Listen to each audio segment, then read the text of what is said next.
All right, guys, we're going to try to go ahead and wrap up 2.1. I apologize. My internet was going in and out, apparently causing some minor glitches with my last video, so I hope it still turned out okay for you. What we want to talk about right now is something called a cardinal number. So if we have a cardinal number of a set A, we go ahead and write it as such, okay? And this is the number of distinct elements. And what does that mean? That means they're all different, so there's no repeats here, okay? So when we have repeating numbers, it does not add to the cardinality. Okay, so let's look at a couple things that we could go ahead and see for ourselves. So if I say, okay, I have a set A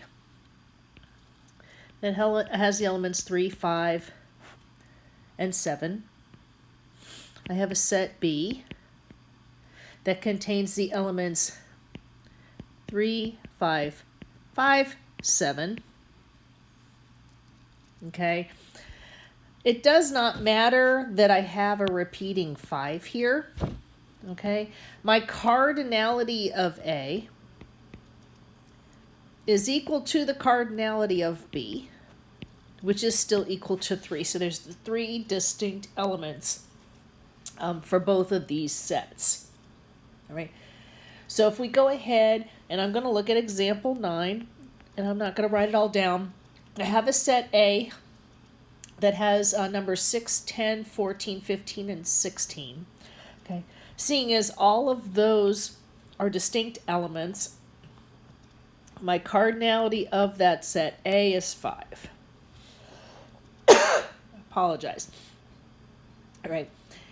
For part B, I have a set of B that is just one number, 872. So therefore, the cardinality of my B is equal to 1. There's only one element in there. Okay. If I look at part C, and I have a set C that has 9, 10, 11, my ellipses, my 3 dots, 15 and 16, I got to count for each of those numbers there. So I have a 9, a 10, an 11, and then an ellipses. So I must have a 12, a 13, a 14, and then the 15 and 16 that's at the end. And when I go through and count on these, I have 1, 2, 3, 4, 5, 6, 7, 8. So my cardinality of set C must be equal to 8. Right? And then part D, oops, did not mean to write that. Part D just has the parentheses. There's nothing in, there's not even a 0 in there, okay? And so the cardinality of set D is equal to 0. There's nothing else. It's just the empty set. Okay, so go ahead, take a moment, pause this video, go ahead and then look at example 10. Go ahead and try to work those out, very similar to this one. And I'll give you a few moments, and then we'll go ahead and wrap up this section with a few more definitions.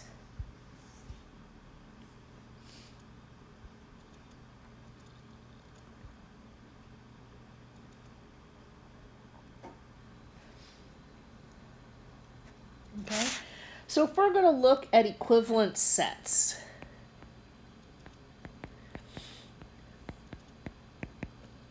okay, so if we want to say two sets are equivalent to each other, that means they have this, they contain the same number of elements.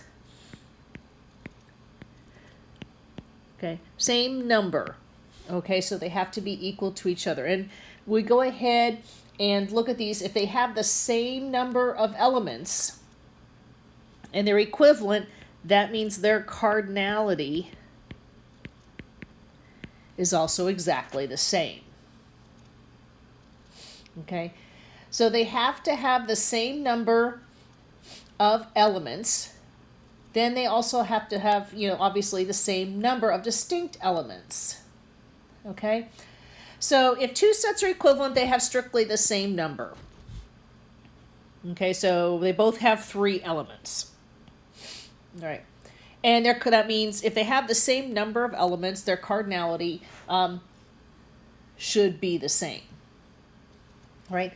Let's look at something called a one-to-one correspondence.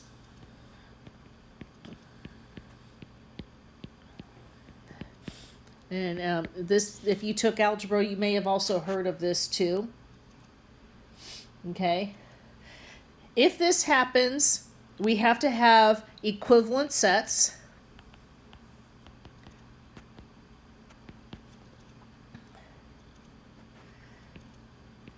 Which means, of course, our cardinalities are the same. That's a given.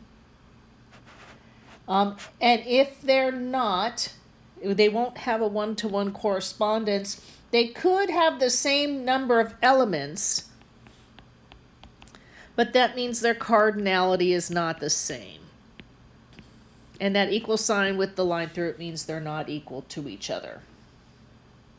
Okay, so if you are looking at equivalent sets, both of these things here need to happen. Okay, so this will tell you if a set's equivalent or not equivalent.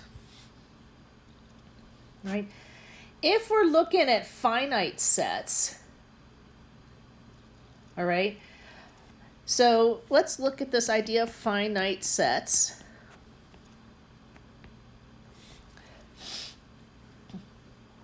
Okay, if the cardinality, that's the empty set, okay, then we have an infinite set for set A, or finite set for set A. Pardon me for misspeaking, okay? A set whose cardinality is not 0 or a natural number, okay? So if I look at set B, let's make it B, is 1, 2, 3. Okay, we can say that the cardinality of B is equal to 3. This is an integer, a natural number. Okay, if it is anything but that, let's say I have set C. It's equal to 3, 5, 7, ... This is an infinite set.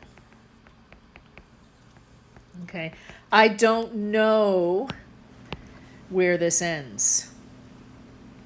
Because remember, whenever you had talked about numbers, they can go on forever and ever, all the way to this thing called infinity. Okay, so we don't know where infinity stops. We cannot count to infinity.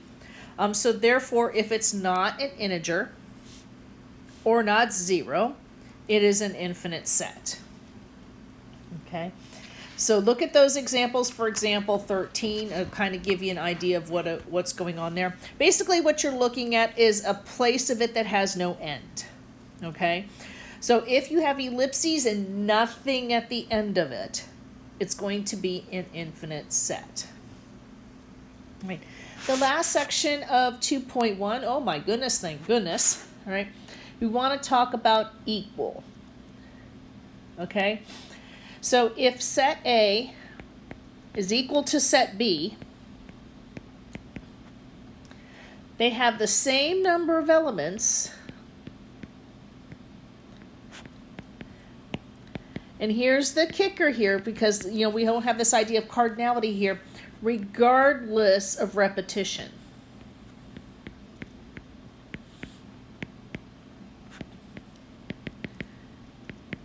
Okay, so regardless of that, so we're not worried about if their cardinality is the same. We're saving that for the idea of equivalent sets. Okay, so if we're looking for equal sets, cardinality doesn't matter.